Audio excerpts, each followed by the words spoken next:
Over the weekend, new allegations surfaced about Russellville City Council candidate Andy Barrett. Among those allegations, DWI and domestic violence charges.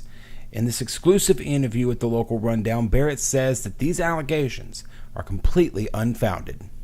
Was there a domestic violence conviction against you, yes or no? There was a conviction against me, however, it was adjudicated not guilty after finishing probation.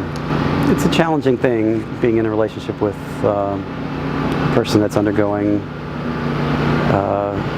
mental issues or has issues with that, and in fact my ex-wife has been diagnosed as bipolar, rapid cycling bipolar, and she actually left us when she learned that I was going to be moving to Arkansas. Her reaction was to strike back and fight. Did you ever lay hands on your ex-wife? No, my hands did not touch her. Did you ever physically abuse your ex-wife? No, I never physically abused her. Are these allegations, as it pertains to the domestic violence charge, you said that they were adjudicated, are they unfounded?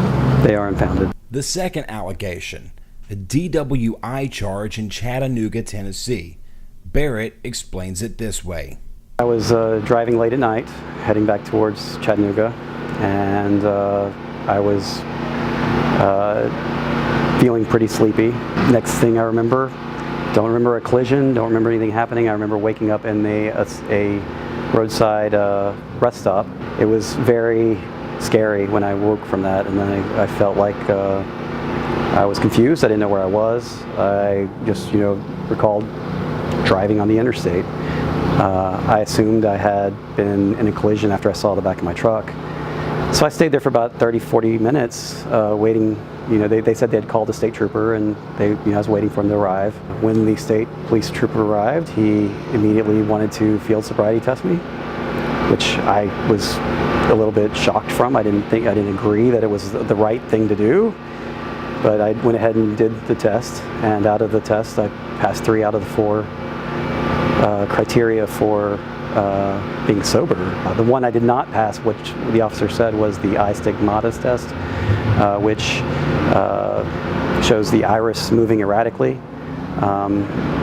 So he did end up charging me with DWI, and I got into the vehicle.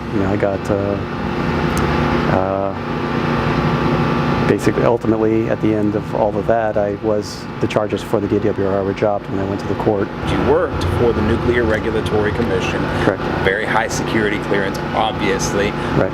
Why was that security clearance revoked? A combination of the two.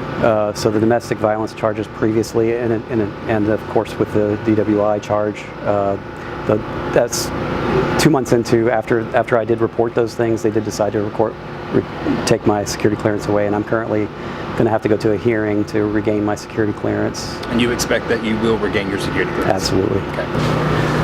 I would understand your concerns if you've heard these things, if you've heard these